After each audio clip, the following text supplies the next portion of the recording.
Hey there, everyone. Welcome back to the Infinite Energy Podcast. Today, we're talking about the energy of miscommunication. Oh, you know those moments where everyone's not exactly on the same page or understanding each other. Those are the times we're going to address on a couple of different levels on today's episode. So make sure you stay tuned because this is a juicy episode full of great tips. Hi, we're sisters Kay and Shi, and we're the hosts of the Infinite Energy Podcast. We believe that everyone has the power to live a more energized, optimistic, and fulfilling life. In every episode, we share tips and techniques for harnessing your own power and creating the life you deserve. Get ready to ignite and discover the limitless power of infinite energy. Today is all about the energy of miscommunication. And as many of you know, Shyla and I are indeed sisters, and we have been in the fire of a family business for the last 20 years, which means that we have definitely dealt with our fair share of miscommunication. On so many levels, on family levels, on business levels, on educational levels, on generational levels, on spiritual levels, right? When you work with the same people, you live with the same people that you play with, right? You're going to have miscommunication on all kinds of different levels. But the truth be told, miscommunication is totally part of the human experience. It certainly is. And when it happens, how we recover can really affect the outcome. But let's take a look first at how we're going to break this down today. So we've got 3 segments in today's episode. We're going to talk about miscommunicating with yourself, miscommunicating with other people, and miscommunicating with the world around you. Now, we have a funny story to start you out because it's a great example of how the innocence of miscommunication can sometimes lead to different results. Now, twice a year for the last 7 years, we have found ourselves at the Orlando World Center Marriott for the Maxwell International Conference there. And while we were there this last August, we did what we always do, which was on day one to go get a bunch of groceries at the Walmart and then have our snacks and things. And always we get this huge bag of mints and leave all of the things downstairs. Well, there's this moment where I forget something up in the room and I walk no joke, almost 3/4 of a mile to our room and to get the thing. And Kay texts me, "Hey, can you grab the mint bag?" And I'm like, "Oh, that's funny. I thought we left the mint bag down at the table, like the bag with the mints, but there's got to be some other kind of bag with mints inside of the room." So I grab my thing that I'm up there for and I'm furiously looking around for this mint bag. I know I'm due back downstairs soon. I'm calling and texting Kay who can't answer. I call finally Megan and I'm like, "Megan, the mints are down at the table. I can't find the mints." She said she needs the mint bag. And she's like, "The mint colored bag." There I was searching for the mint bag, the mint bag, the mint bag. And all along, all I needed to look for was the mint bag. That's an example of miscommunication that can innocently influence your behavior when you don't understand and have the same shared meanings. So I actually have said mint bag with us here in the studio, and it really is mint. I mean, there's only one way to describe the color of this bag. It is absolutely mint. For those of you who are listening and are not watching our video, it is definitely a mint colored bag. But here's the thing. Shyla spent extra time, had extra emotional frustration, and we had to have a lot more back and forth through our communication because of this miscommunication. So, funny, it's cute on a sister story level, but think about the implications of this on widespread, maybe in a business, miscommunication. Increasing levels of time spent doing tasks, increasing levels of individual anxiety as someone's moving forward. I mean, think about these things even on a personal level. If you are miscommunicating with yourself, or maybe you aren't clear on the things that you want, it can really affect you and it can affect your energy in a big way. Well, then that's what we're all about here on the Infinite Energy Podcast. And I'm glad you brought the prop out and then we had the mint bag handy. And when we think about that miscommunication, right, it's innocent when it's something like a mint bag, but it's not innocent when it's inside of an organization or inside of a family or inside of a relationship or inside of your own self, as Kay was mentioning. And so understanding where those missed opportunities are, where there's opportunity for more comprehension, more articulation, more specification, then we can really get better at conveying what it is that we're feeling on the inside, what it is that we're trying to achieve in a way that gets others who want to help us do it, even when when those communications are sometimes the hard ones, right? Like that conversation you have to have with somebody that's disciplinary in the workplace, or when you have to have those kinds of interactions with somebody where you've got to confront them about a behavior or set a boundary for yourself. Those are hard times. But if we're communicating well, usually there's a way to do it that both parties walk away feeling at least okay. And it's through good communication. But when we don't have that shining ideal communication, the rest is miscommunication. The thing that stood out to me about what you said there, Shai, is that we really kind of rest in this idea of how we are articulating and how something is being comprehended. Mm-hmm. Now, we have the ability to speak or verbalize our thoughts as human beings. I mean, heck, you're listening to a recorded spoken verbal thoughts about spoken verbal thoughts. This is getting real meta. Whoa. Welcome. But what's so cool about this is that we get the opportunity to examine these instances so that we can reduce them. When we increase our level of articulation, we're able to communicate what we want to ourselves and others and to the world around us more effectively. And when we increase the level of comprehension other people have because we're considerate of the circumstances they bring forward, we're able to get along in our relationships better. But here's the kicker. You may think that you're getting the point across to somebody else, but you might not necessarily understand what they're bringing to the table. Now, Shai, in your sociology class, you have a beautiful example that you bring forward that I think helps us understand from a visual perspective what this really means when everyone's bringing themselves to the picture when looking at something. Well, it's helpful for students to consider the subject of sociology, which is society, and tune in next week when that's going to be our topic here. But to consider it as a statue in the middle of our classroom. But what the point can be made for anything being the statue in your life. So anything that you want to examine, you're going to turn it into this metaphorical statue and have a look at it. Now, the thing about a statue is if you stand right in front of it, you're going to see exactly what the statue was made for, right? You're going to see it at face value, literally, if it's a statue of people, right? This is where the faces are going to be. And you're going to see all of the best parts of it at face value. But that when somebody stands behind the statue, they can see something totally different. Now, which one is right? The one that says it's happy people smiling and the person in the back says, you have no idea what's going on back here. There are sticks holding things up and crumbling walls and mold spreading over and things are going awry. And that's not what's happening at all, right? They're looking at the same statue, but they're seeing completely different things. And so this is just that great metaphor to think about anything you want to examine. What are all the perspectives around it? And what are all the perspectives around it that are influencing others when you're interacting with them as well? What's so interesting too, and the next dimension that gets brought forward here is that the people looking at the statue are seeing different things with their eyes. They're also coming forward with different memories, different trauma experiences, different conversations that they had 10 minutes ago that are affecting their energy in the moment that they're looking at the statue, which is making them see things more negatively than positively. And so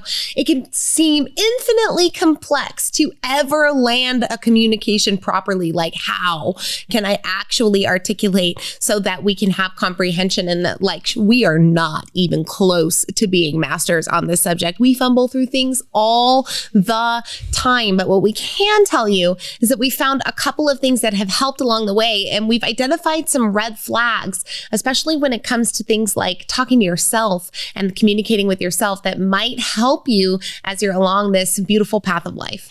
Well, in an effort to have a more positive, cleanly, clear, articulate, comprehensible articulation with yourself, then we want to make sure that we're doing exactly what Kay demonstrated there, which was to get away from the default of focusing on what we don't want and what we can't do, and to turn it into what we can do. Remember, she said we're not masters, but what we can tell you is that we've learned a lot along the way. And one of the things that we've learned is that this shift in orientation onto positive outcomes helps tremendously on that internal experience and your communication with yourself. So rather than thinking about all the things that you hate and that are bothering you and that are frustrating you, you have a choice when your mind is doing those things to stop it and think about something else. Move the mind off of it. You might not be able to move the mind off of those hateful, aggressive patterns that are playing out in your mind to like happy, peppy, positive, right? Like that doesn't feel authentic, but you could probably think about something neutral, right? Like imagine a forest and then look at the tree, or think about that episode of the show that you watched this morning. That's certainly more constructive than some of the judgments and things and patterns that are playing out in your mind. So I think this is that great example of what we have learned is focusing on what you do like and what you can do. If it feels difficult for you to hijack your mind with maybe imagination or a thinking exercise, give your brain questions to center around to help you identify things around you that are positive.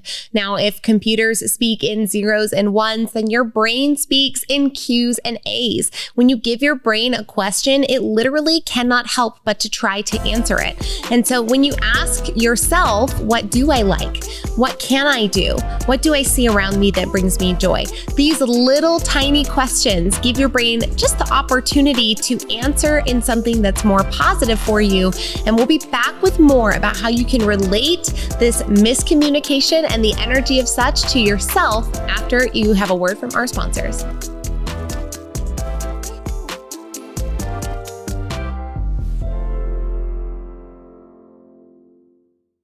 Hey family, we're back after a wonderful 31-day break. We've missed all of you so much, but we had a lot of fun and we created some cool things along the way. Social media detox has been one of the most beneficial self-care exercises that we found, and we encourage you to try it out too. We've created more space in our life, more time with our family, and more freedom to do things that are meaningful to us. Now we're back for the month of February, but we'll be off again for the month of March. And if a social media detox maybe interests you, we invite you to join us. Head over to kayandshi.com/control the scroll, and we'd love to have you on the way. In the meantime, we're back and we can't wait to connect with you today. We're talking leadership this week, and one of the organizations we are so proud to be at the helm of is the Neuroencoding Institute. We got to co-found the Neuroencoding Institute alongside Dr. Joseph McClendon III, amazing world-renowned neuropsychologist and incredible mentor and teacher. If you're at all interested in learning more about what the Neuroencoding Institute does and what it can do for you, please visit neuroencoding.com. You're enjoying this episode on Angel Phoenix Productions Podcast Network. To explore a complete lineup of quality programs and media production services, head on over to angelphoenix.com or like our Facebook page at facebook.com/Angel Phoenix Productions.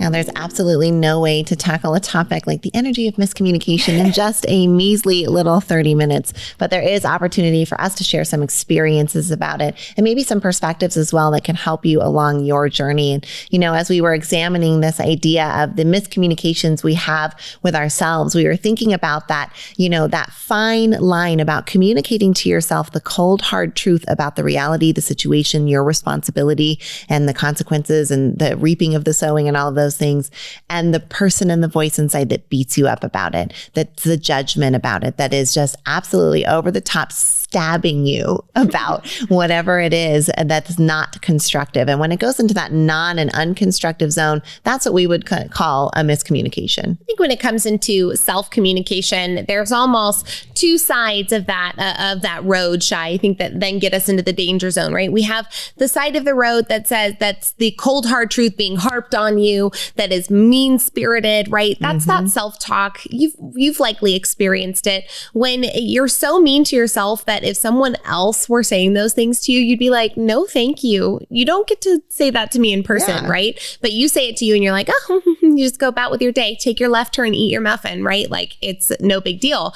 I think the other side of that road is the many of us that have the tendency to, like the ostriches, bury our heads in the sand, right? When difficult things happen, ostriches are known to bury their heads in the sand. So this is very similar, right? There's, I think, a missed communication for self when we don't have the courage to look at our situation as it is in order to take constructive action on it. I absolutely agree. And I'm glad that you brought forward that idea of like acknowledging cold, hard truth is absolutely part of growth and part of moving forward and part of healthy communication with yourself. Now, delivering cold, hard truth in communication to others isn't always the best idea, but delivering communication to others is something we engage in a lot and do a lot. And it's probably the plane where you notice miscommunication the most. communicating with others is interesting because when you miscommunicate, you get instant feedback. Well, at least most of the time you do, especially if you're in person or on a Zoom, right? You have a miscommunication with someone, you see it on their face, they light up, or their body posture changes, or they say something back to you and you realize that you've struck a chord the wrong way. So how do we make sure that when we articulate, we are understood? And when we articulate and someone else receives it, that maybe they are comprehending in the way that we intended, right? So that we aren't maybe being misjudged based off of what we're saying because we're not articulating how we want to.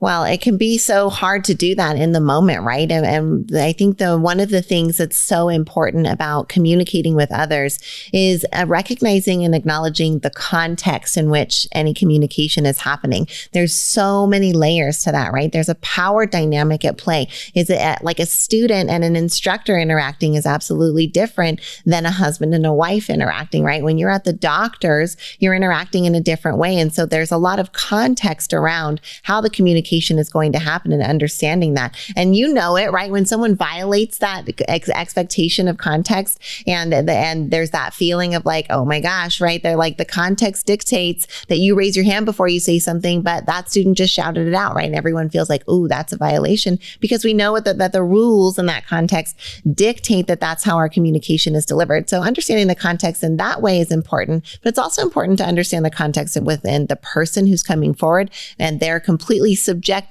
and fully engrossing self-experience happening on their end as well. You know, a funny story that happened for me back when I was 21, I worked in a restaurant in San Diego, California, and a miscommunication that I had with another because I didn't understand their background or where they were coming from was that I was working with someone from Guatemala and he was starting to be kind of angry with me in the back of the house. And I wasn't understanding why he and I were having interpersonal issues.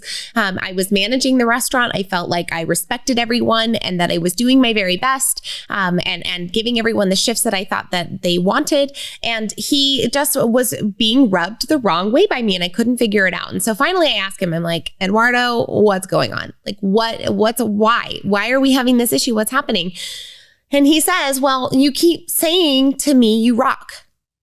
You know, you keep saying you rock. And I'm like, well, I mean, yeah, like, you know, you get your food out so fast. It's coming in like the spaghetti looks so good, man. Like your food is delicious. Like, heck yeah, like you rock, like rock and roll. And he's like, wait, what? And I'm like, yeah, like rock, like it's a good thing. You know, you rock. And he's like, oh my goodness. In Guatemala, when you say that to somebody, what you mean is you are a rock, as in you are the rock bottom. And he said, so all this time, I thought that you were calling me the rock bottom. And I thought, meanwhile, I think I'm complimenting him, right? And so didn't even realize that we were having this terrible miscommunication because I didn't have an understanding of what was going on with his cultural understanding of the meaning of rock. That is such a great story, an excellent example of just another, right? Like innocent communication, right? We have the mint bag is like that example of ambiguous communication. We've got this example here that's that innocent kind of cultural miscommunication, and you can start to see how many ways we can go wrong with communicating. Isn't that positive? The energy of miscommunication is infinite. Well, it is because the energy of creation is infinite as well. And so as much as we can create, that means we've got to stumble through communicating about it with ourselves and with others and with the world around us. And then that means learning all kinds of lessons, but hopefully also how to comprehend and articulate even better. I always imagine trying to communicate something like ChatGPT to a pioneer. Like, talk about context matters so much. Like, if you were to try and say like a computer writes for you, you know, like marketing copy, and you say that to like a pioneer, they'd be like, what's a computer? Bleep, blop, bloop. What's marketing? Yeah. Right? Copy. They wouldn't, what is that? What does that, any of that even mean? The sentence would feel totally foreign to them. So just interesting how that context really, really does matter. That generationally, even because of the level at which technology is advancing, you know, we saw with the COVID-19 pandemic, the usage of Zoom came way up. And suddenly Gen Zs and millennials, we had to become the bridge between our oftentimes boomers and sometimes older Xers miscommunicating with technology. Oh, right. Talk about another plane of ability to miscommunicate. Technology is one, humans communicating with computers can often be difficult. It can. Right. And it can be difficult just to communicate with others in general, right? To get that point across and to do it in a way that hopefully empowers and uplifts them. And I think one of the things that we've really found is that importance of shared definitions, right? Of understanding that we're both talking about the same thing. And I think so often one of the best ways to get out of a miscommunication zone is to say, look, we both want the same thing. And then to say whatever some global statement is that you can both agree on, because then at least you're getting out of the fighting and attack stance and you're getting shoulder to shoulder. Because even shoulder to shoulder, right? You can still disagree that way. You can bump around a little bit, but it's not full attack mode where you make no progress. And that's what we want to do, is bring those flips forward. So by reorienting and refocusing on, look, we both want the same thing. We want the kids to be happy. We want the business to do well. We want the team to win the game. We want more people to sign up for the thing, right? Like whatever it is, there's some global thing that you can both agree on that can help you get back on that same page, get shoulder to shoulder, and have that shared meaning. Oftentimes, I think in discussion, it's similar to we're both on the same team. We can be saying the same thing and attempting to argue our point. Mm-hmm. Now, many of us are very invested in being right. And hey, being right feels really good. Like, not gonna lie, it feels awesome to be right. And it's okay that is part of human DNA to, yes, we got it right, or else we wouldn't strive for achievement. And I think sometimes this drives us not to listen carefully enough to what other people are saying. And then it makes us argue points back and forth. I've noticed this in several situations recently where two people will be arguing and then a third party will say, wait. You guys are saying the exact same thing. And let's just take this and re-examine it and understand that you're on the same page truly. And before we end out here on really communicating with others, I want to just highlight the importance there of, much like the technological communication with the generations, needing the bridge, right? A third party bridge can be an amazing communication tool for you when you are miscommunicating with someone else. Shyla has mediated conversations for me before. I have mediated conversations for her. We have mediated conversations for other people. People have mediated conversations for us. And so having a third party there to just help respectfully ask questions and be a space where everyone can lay out their feelings on the table and really come to an understanding can be a super helpful way to overcome the energy of miscommunication, especially if it's deeply affecting your life.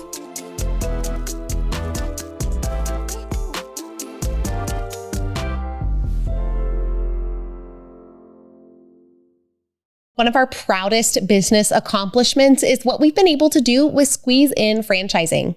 The Squeeze In is a breakfast lunch restaurant featuring the best omelets on the planet, and it's been around for almost 50 years. And now you can have a Squeeze in your community. We've seen how this business transformed our families, and now we are so excited to offer this to families around the country to see how this little restaurant might change their family and their community. If you're wondering how to set up your adult children for legacy and success through a small business, then the Squeeze In is an option we urge you to consider. Come find out more about Squeeze In franchising at squeezein.com. You're enjoying this episode on Angel Phoenix Productions Podcast Network. To explore a complete lineup of quality programs and media production services, head on over to angelphoenix.com or like our Facebook page at facebook.com/Angel Phoenix Productions.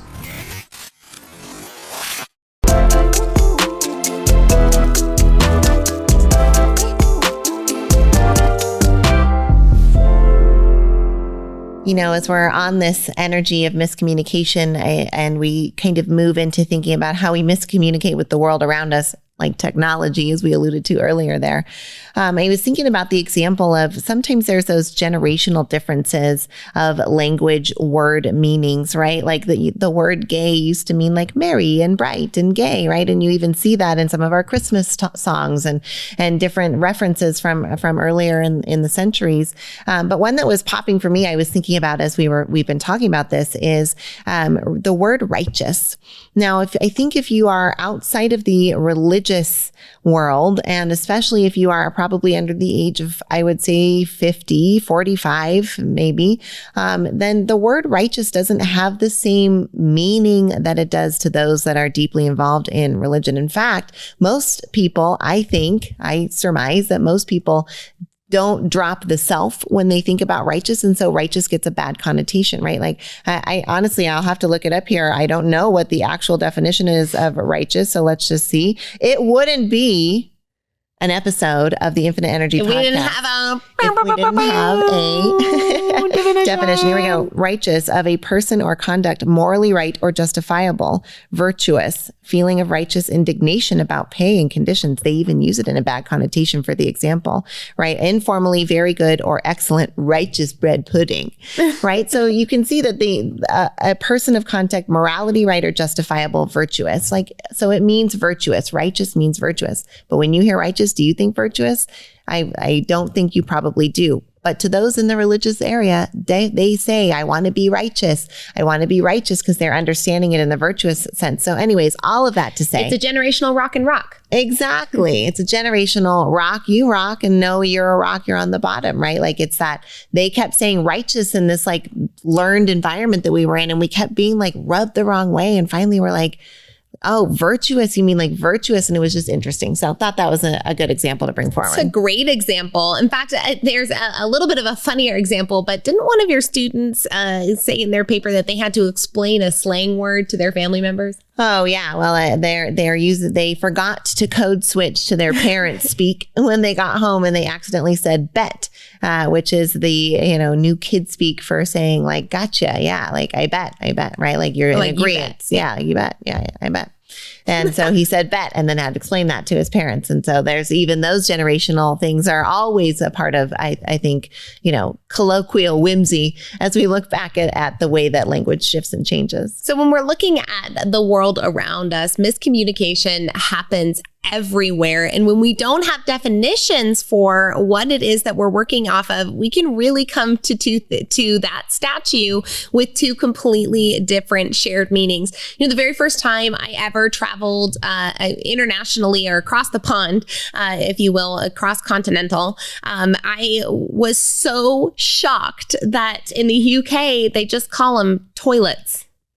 Like it's not a bathroom or the restroom. Like they would say here, a restroom there means like a bedroom. A bedroom is where you go rest, or like the napping area, right? And a washroom is where you're going to wash your hands. A bathroom is where you're going to have the bath. And so they're just called toilets. And so like it's like an American neon sign flashing above my head. And they're like, where's the bathroom? They're like, there's no baths here. Only the toilet. And I'm 15, so I'm mortified that they're even using the word toilet so openly.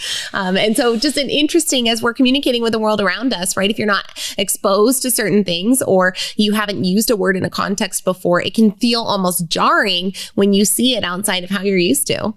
Like when I was in 7th grade, I got to take a trip with a class to France, and there was like all of the 7th and 8th graders couldn't help but sneakering every time the French tour guide would say the focus of something, but he pronounced focus as it rhymed with ruckus. And you can put that together. It was hilarious to a bunch of 12 and 13-year-olds. The focus, ruckus of things was, one of those miscommunications, to the point where we were barely listening, obviously, to what we were learning about in the bus there. Interesting to bring that forward, because now consider how, if you in a workplace environment don't think about maybe your Gen Z workforce, and you accidentally in your training environment include a word or a reference that makes them laugh uncontrollably the whole time. Is that going to be a productive training session? Probably not. I bet you guys would have retained way more in that day had you not been distracted by the miscommunication happening at hand. Now it's all around us. We can't avoid it. But when we understand that it's at play and we bring awareness to it, we can at least have this idea where where we can bring shared meaning into play and maybe create a streamlined understanding of what is happening, of how other people are perceiving what's happening, of what we can do in the situation or what is to be done next. And so communication, I mean, it is the key for helping us gain our bearings for our very world around us. And so when we have miscommunication, it happens all the time. But if we can streamline it, it really helps us to live a more, I think, free life. Yeah, I would absolutely agree with that.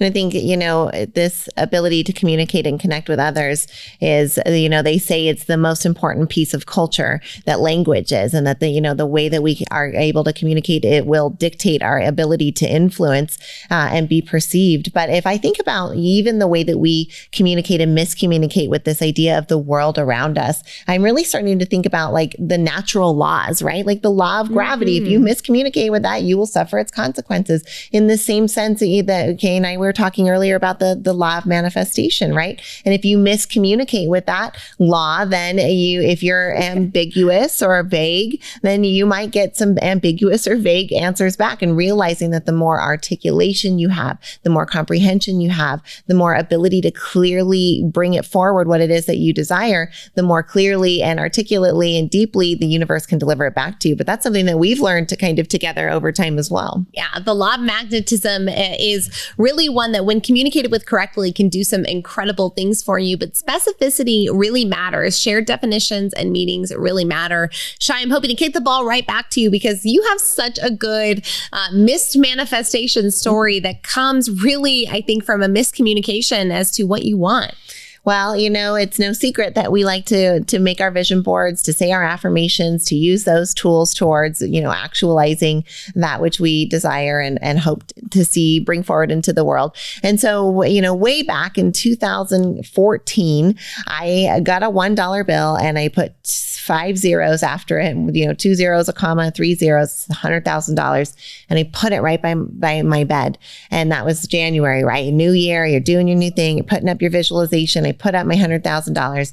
And every night I'm thinking $100,000 by March, $100,000 by March, $100,000 by March. Well, the time goes on and I continue with the practice, and it's not like sales are increasing or anything's coming forward. But in the month of March, at the beginning, we have some investors come forward and say that they have about $50,000 that they'd like to invest in a new location of the restaurant business. And about 2 weeks later, after saying, well, that's not enough, but we might need another $50,000. Let's see if we can find a match. We found the match. And lo and behold, in the month of March, $100,000 was manifested. Now, of course, when I said $100,000 in March, what I was imagining was in my bank account for me to discretionally spend as I would like. But I didn't specify that. I did attract $100,000 in March for the business and for an ultimate better cause, obviously. But it's funny to think about that specificity in that story. Right. It really makes a difference when you communicate properly what you want with the universe. Now, I feel like we can't go forward in talking about communication and miscommunication without bringing forward our queen, Brené Brown. Brené Brown has helped us to really understand a lot of definitions as they relate to emotion. And as we know, emotion can be one of those very subtle, difficult things to understand and articulate. And remember, articulation is all about comprehension. When we can speak clearly, others can understand what we're saying. We can avoid miscommunication and hopefully pain. Hopefully we can avoid anxiety and we can avoid lost time. So one of the things that she brings forward, Brené Brown, in her book, The Atlas of the Heart, that is so impactful and was so impactful for me was that there's a difference between envy and jealousy. Now, envy is when one person is envious of another. I am envious of Shyla because her sweater is so cute and I want it, right? Jealousy is when a third person is involved, right? Shyla was talking more to our producer before this episode, and I'm jealous that she was not giving me the attention over Christian, and I'm jealous of both Christian and Shyla, right? So we've got a 3-person interaction happening there. Now, that's such a helpful differentiation, and we can see how those communication patterns can really help. But the one thing that she brought forward in this book, Shi, that was so good for both of us, and we have to leave our audience with it today, is the idea that resentment is not when you are disliking at somebody else, but resentment is when you are feeling the feeling inside of you're doing something I want to do and I can't do it, and I resent you for it. And this reframe on resentment from my original understanding of it has been so helpful in helping me to recalibrate the amount of resentment that I have in my life and noticing it before it turns into a miscommunication that sucks my energy. Same for me, and understanding when I feel that resentment that it is less about that other person and more about me thinking what I deserve or what I'm not allowing myself or am allowing myself to do. And so I love that piece of communication is what we get to end on. And hopefully that's something that sticks with you as you think about the energy of miscommunication. We hope this episode has been helpful to you, a little bit of our stories, a few of our tricks. And as always, this episode came at you with love today from your sisters, Kay and Shi.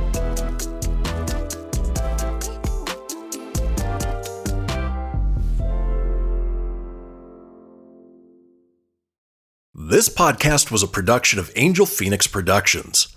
Explore more episodes of this show or other great shows on the Angel Phoenix Podcast Network by visiting angelphoenix.com. The views expressed in this show do not necessarily represent those of Angel Phoenix Productions or its advertisers and may contain language that's unsuitable for younger listeners.